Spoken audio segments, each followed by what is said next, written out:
Halo semuanya, kembali lagi bersama kami kelompok 3 di kelas pembangunan berkelanjutan Sistem Informasi B. Kali ini saya dan rekan-rekan saya akan menjelaskan tentang air bersih dan sanitasi layak. Dimulai dari sumber air dalam rumah.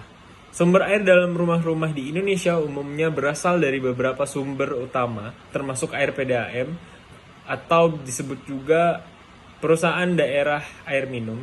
Di daerah perkotaan atau di perkotaan yang lebih besar, banyak rumah menggunakan pasokan air bersih dari sistem PDAM.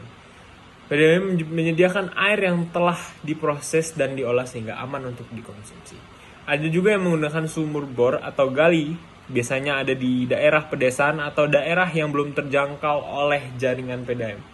Sumur bor sering menjadi sumber utama air bersih. Sumur bor digali untuk mencapai air tanah yang kemudian diekstraksi menggunakan pompa. Ciri kualitas air yang baik. Yang pertama, tidak ada endapan atau kerak. Air yang berkualitas baik tidak mengandung endapan atau kerak yang dapat mengotori peralatan rumah tangga seperti panci, keran, atau shower. Yang kedua, tidak ada kontaminasi bau dan rasa. Air yang baik seharusnya tidak memiliki bau atau rasa yang tidak biasa, seperti bau lumpur atau rasa logam, yang dapat mengindikasikan adanya kontaminasi organik atau anorganik. Yang ketiga, tidak terlihat keruh atau berlumpur. Air yang baik seharusnya tampak jernih dan tidak keruh atau berlumpur. Kekeruhan atau kekeruhan air dapat menunjukkan adanya partikel padat atau endapan yang dapat mengganggu.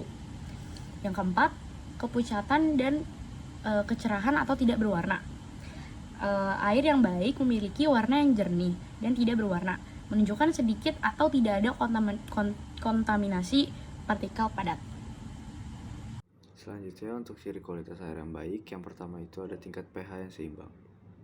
pH air yang baik berada dalam kisaran yang seimbang, biasanya antara 6,5 hingga 8,5. Tingkat pH yang ekstrim dapat mengindikasi adanya kontaminasi atau perubahan kimia yang merugikan.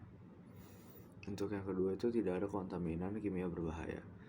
Kualitas air yang baik di lingkungan rumah-rumah harus bebas dari kontaminasi kimia berbahaya seperti logam berat, misalnya timbal, merkuri, pestisida, bahan kimia industri, atau zat-zat beracun lainnya.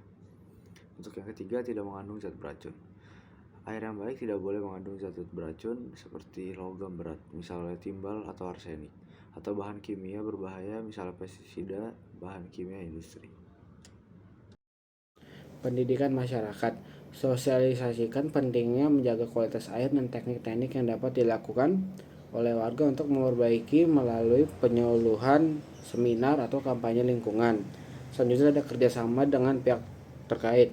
Bekerjasama dengan pihak berwenang setempat, organisasi lingkungan, atau LSM yang peduli terhadap kualitas air untuk mengidentifikasi masalah, merancang solusi, dan melaksanakan program-program perlindungan air yang berkelanjutan. Selanjutnya, pengelolaan limbah cair. Pertimbangan untuk memasang sistem pengolahan limbah cair di rumah Anda seperti septic tank biologis atau sistem pengolahan air limbah manual. Selanjutnya ada penggunaan produk rumah ramah lingkungan. Gunakan produk-produk yang ramah lingkungan, pembersih, dan perawatan rumah tangga yang ramah lingkungan dan bebas dari bahan kimia berbahaya.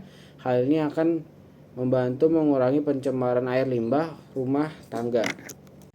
Selanjutnya, apa yang dilakukan memperbaiki kualitas air di lingkungan rumah? 1. Pendidikan masyarakat. Sosialisasi pentingnya menjaga kualitas air dan teknik yang dapat dilakukan oleh warga untuk memperbaiki melalui penyuluhan, seminar, atau kampanye lingkungan. 2. Bekerjasama dengan pihak terkait. Bekerjasamalah dengan pihak berwenang setempat, organisasi lingkungan, atau LSM yang peduli terhadap kualitas air untuk mengidentifikasi masalah, merencanakan solusi, dan melaksanakan program-program perlindungan air. 3. Pengolahan limbah cair. Kerjasama dengan pihak terkait pengolahan limbah cair pertimbangkan untuk memasang sistem pengolahan limbah cair di rumah Anda, seperti septic tank biologis atau sistem pengolahan air limbah komunal. Ini akan membantu mengurangi pencemaran air tanah dan permukaan. 4. Penggunaan produk ramah lingkungan. Penggunaan produk ramah lingkungan. Gunakan produk pembersih dan perawatan rumah tangga yang ramah lingkungan dan bebas dari bahan kimia berbahaya. Hal ini akan membantu mengurangi pencemaran air oleh limbah rumah tangga.